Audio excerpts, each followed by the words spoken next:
الحمد لله نحمده ونستعينه ونستغفره ونؤمن به ونتوكل عليه ونعوذ بالله من شرور أنفسنا ومن سيئات أعمالنا من يهده الله فلا مضل له ومن يضلله فلا هادي له ونشهد أن لا إله إلا الله وحده لا شريك له ونشهد أن سيدنا وسندنا وحبيبنا وشفيعنا ومولانا محمدا عبده ورسوله. أعوذ بالله من الشيطان الرجيم.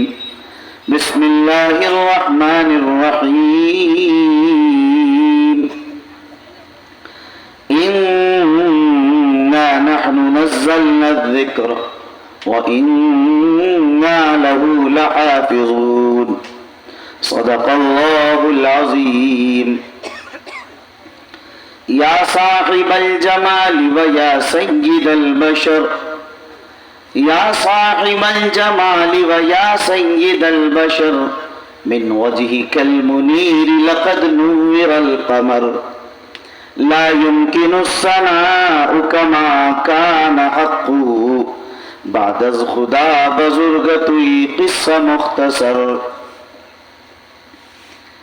تمنا ہے کہ اس دنیا میں کوئی کام کر جائیں، تمنا ہے کہ اس دنیا میں کوئی کام کر جائیں، اگر ہو سکے تو خدمت اسلام کر جائیں.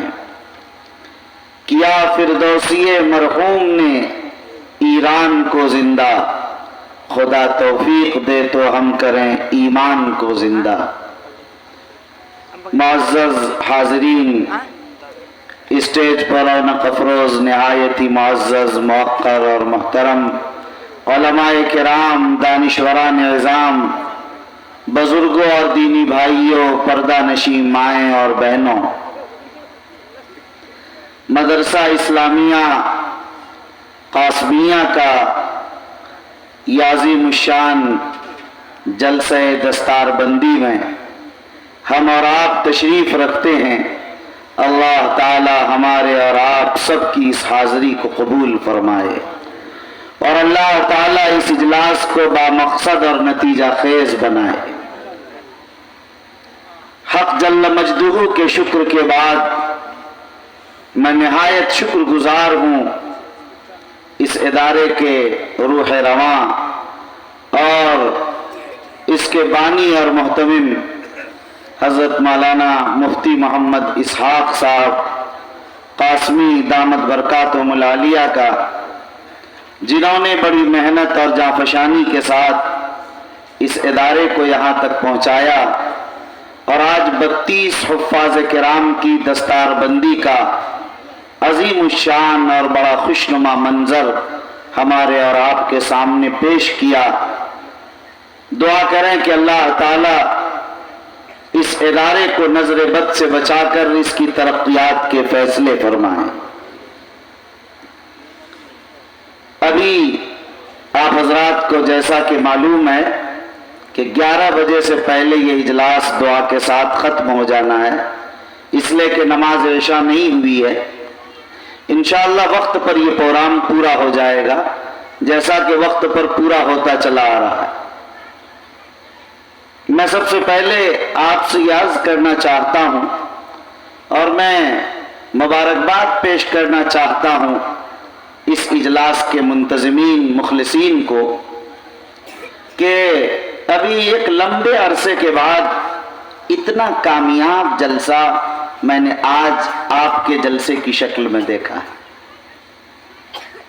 ابھی کل میں سہرسہ میں تھا رات، تو بدنظمی کی صورت یہ تھی کہ وہ 12 بجے ختم ہونے والا پروگرام رات کے 4 بجے، صبح کے 4 بجے ختم ہوا۔ کسی کو نہیں معلوم کہ کس کی ترتیب کیا ہے، کس کا عنوان کیا ہے، کس کا وقت کیا ہے۔ تو ظاہر ہے آج کے جلسے جو اصلاح معاشرہ کے نام پر منعقد کیے جاتے ہیں وہ جلسے خود قابل اصلاح بن گئے ہیں۔ اس لیے میں نے یہ بتایا رات کی تقریر میں کہ جلسے کو کس طرح کیا جانا چاہیے۔ مجھے خوشی ہوئی اور بڑی مسرت ہوئی اور میں اس جلسے کے تمام منتظمین کو مبارکباد پیش کرنا چاہتا ہوں کہ آپ حضرات نے ایک تاریخی جلسہ قرار دیا کہ بالکل ہر ایک اپنے اپنے وقت پر شروع کر رہے ہیں اور اپنے وقت پر ختم کر رہے ہیں، اپنے عنوان پر، اپنے انتظام سے، پورے سلیقہ بندی کے ساتھ یہ پروگرام پیش کیا گیا۔ یہ پروگرام نمونہ ہے امت کے لیے اور یہ پروگرام لائق تحسین اور قابل تقلید ہے۔ میں چونکہ پروگرام لائیو ہو رہا ہے اس لیے میں یہ پیغام دینا چاہتا ہوں پورے ملک کے مسلمانوں کو کہ آپ اس طرح کے پروگرام منعقد کریں کہ وہ مغرب بعد شروع ہو اور رات کے 10-11 بجے پورے ہو جائیں، تو اس میں بڑا خیر ہے، بڑا فلاح ہے اور اس کو نمونہ بنا کر ہمیں پروگرام کرنا چاہیے۔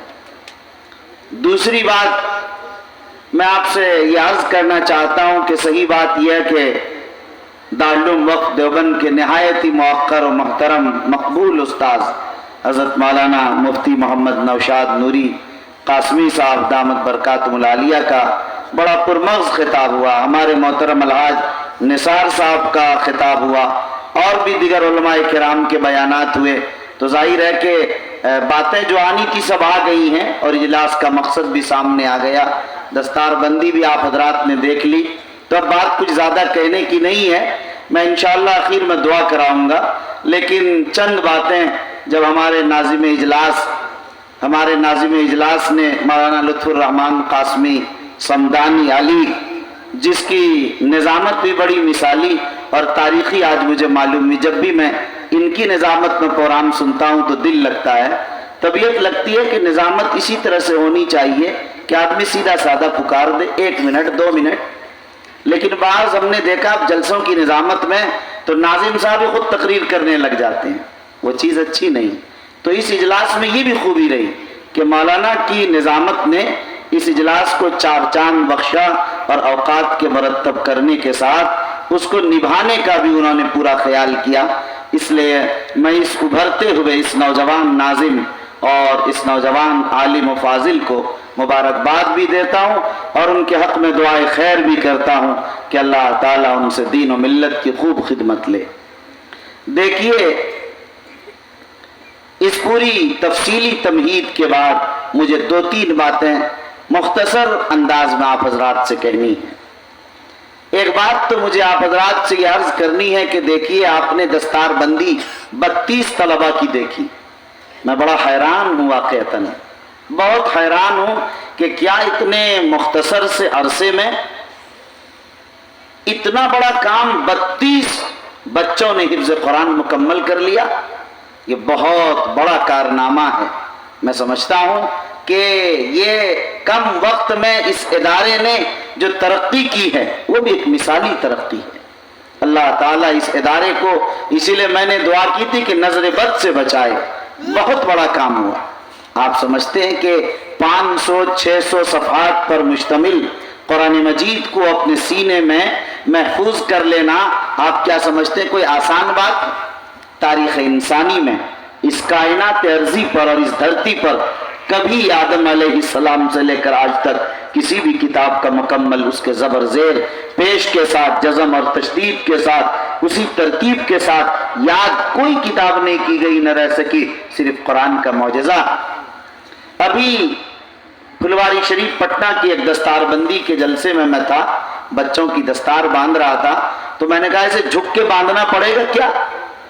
یہ جو مفتی صاحب کی بیٹیاں بیٹھی ہیں جویریہ، جنہوں نے ابھی اسماء حسنہ خوبصورت انداز میں آپ کو سنایا ہے، دعا کیجئے کہ اللہ تعالیٰ انہیں بھی عالمہ صالحہ اور دین کی داعیہ اور دین و ملت کی خادمہ بنائے.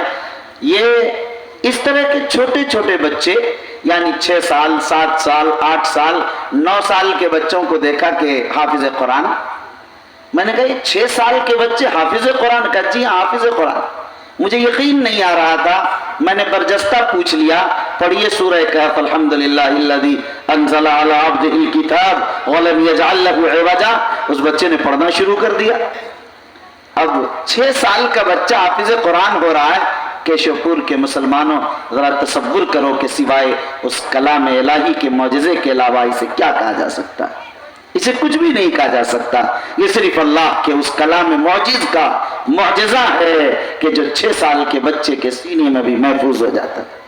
یاد رکھیے یہ قرآن ایک ایسی کتاب ہے کہ اللہ جسے چاہتا اسے عطا کرتا ہے. یہ حفظ قرآن فضل خداوندی ہے. انسان کی محنتوں، کوششوں، نسبتوں کی بنیاد پر حفظ قرآن نہیں ہوتا.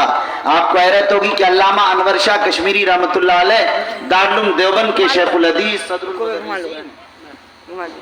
علامہ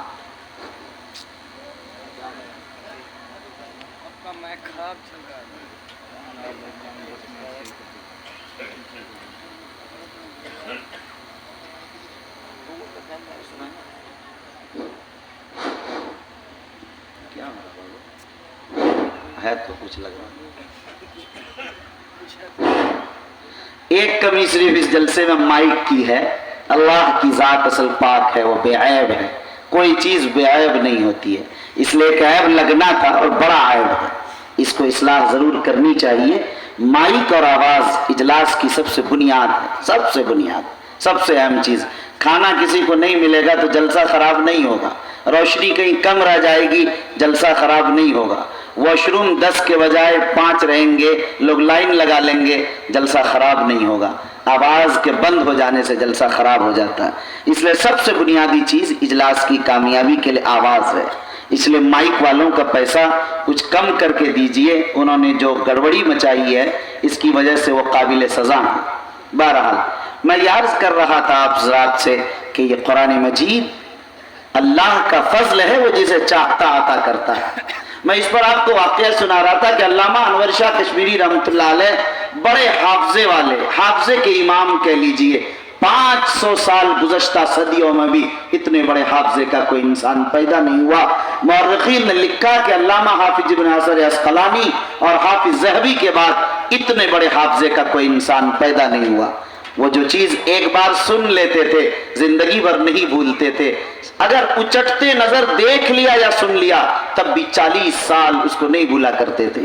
وہ بخاری کے حافظ اور مسلم کے حافظ، وہ ترمذی، ابو داؤد، نسائی کے اکثر حصے انہیں یاد. وہ فتح القدیر ہو، ہدایہ ہو، ساری کتابیں انہیں حفظ زبانی یاد تھیں. حبیب الرحمن عثمانی دارالعلوم دیوبند کے محتمم کہا کرتے تھے اگر دارالعلوم کے کتب خانے میں جہاں لاکھوں کتابیں آگ لگ کر جل جائے مجھے کوئی خوف نہیں، کوئی مجھے احساس نہیں، اگر انور شاہ زندہ ہیں کہ ساری کتابیں وہ لکھ سکتے ہیں. ظاہر ہے اتنے بڑے حافظے کا امام، ان کے صاحبزادے مولانا انظر شاہ کشمیری رحمۃ اللہ علیہ میرے استاذ گرامی قدر نے ہم لوگوں سے براہ راست درسگاہ میں کئی بار یہ بات بتائی کہ سنو لوگو سنو، والد گرامی قدر 3 بار حفظ قرآن کی کوشش کی مگر ناکام رہے، قرآن مجید کے وہ حافظ نہیں بن سکے۔ اندازہ کیجئے اتنا بڑا حافظے کا امام جن کو ہزاروں کتابیں یاد، قرآن کے حافظ نہیں ہو سکے۔ یہ اللہ کا فضل ہے، جسے چاہتے آتا، یہ بتانا تھا کہ انور شاہ یہ اللہ کا فضل ہے، وہ جسے چاہتا عطا کرتا ہے۔ دنیا والوں کو بتا دینا تھا کہ لوگوں میں جس کو چاہتا ہوں اسے عطا کرتا ہوں۔ اس لیے اس قرآن کی عظمت و اہمیت اور اس حفظ کی عظمت کو آپ محسوس کیجئے۔ میں آپ سے ایک بات کہوں گا، میرے مرشد گرامی قدر مفکر اسلام حضرت مولانا سید محمد ولی رحمانی نور اللہ مرقدہ فرمایا کرتے تھے، لوگوں سے اس طرح کے جلسوں میں آپ کو بتاتا ہوں، فرماتے تھے کہ لوگوں تم تو لالچ میں ہی کوئی کام کرتے ہو، اس لیے آؤ ایک لالچ تمہیں دیتا ہوں کہ اپنے اپنے بچوں کو، چاہے ایک ہی بیٹے کو، ایک ہی بیٹی کو، ایک بچے کو حافظ قرآن ضرور بنا لو، اور اس لیے بناؤ کہ کل قیامت کے دن یہ حافظ قرآن تمہاری جہنم سے نجات کا، تمہاری شفاعت کا سامان تیار ہو سکے۔ اس لیے میرے بھائیوں، آپ جانتے ہیں ایک حافظ قرآن 10 لوگوں کی جنت کی شفاعت کرے گا۔ آپ اپنی اولاد کو ضرور حافظ قرآن بنائیے، بیٹے کو بنائیے، بیٹی کو بنائیے، پوتے کو بنائیے، پوتی کو بنائیے، نواسے کو بنائیے، نواسی کو بنائیے، آپ اپنے رشتہ دار کو اعزاء اقربا میں بنائیے، پڑوس کے لوگوں کو بنائیے، وہ بھی کوئی نہ ہو اگر آپ کے لیے کسی غریب بچے کو آپ بنا لیجئے۔ مولانا مفتی اسحاق صاحب سے کہیے کہ مفتی صاحب اپنے مدرسے میں ایک بچے کو آپ کے میں حافظ قرآن بنانا چاہتا ہوں، کیا خرچ ہے؟ وہ بتائیں گے کہ 12,000 سال کا خرچ ہے، 15,000 خرچ ہے، مجھے نہیں معلوم کتنا خرچ ہے مفتی صاحب؟ ایک سال ایک بچے کا کیا خرچ آتا ہے؟ 12,000 فرض کر لیں۔ مفتی صاحب بھی اتنے نیک ہیں بیچارے، ان کو یہ بھی خبر نہیں ہے ایک سال میں ایک بچے کا کتنا خرچ ہے۔ یہ ان کی سادگی دیکھیے کہ چندوں پر دھیان اور نگاہ نہیں ہے، کام پر نگاہ و دھیان ہے۔ اللہ اسے نیک اور صالح نوجوان کو قبول فرمائے۔ بڑی بات ہے۔ ویسے میں کہتا ہوں اپنے تجربات سے، ایک سال میں ایک بچے پر 12,000 روپے کا خرچ آتا ہے۔ آپ مفتی صاحب سے جا کر کہیے کہ مفتی صاحب ہم ایک بچے کو حافظ بنانا چاہتے ہیں، یہ 12,000 روپے ایک سال کا ایک بچے کو میرے نام رجسٹرڈ کر دیجئے۔ یہ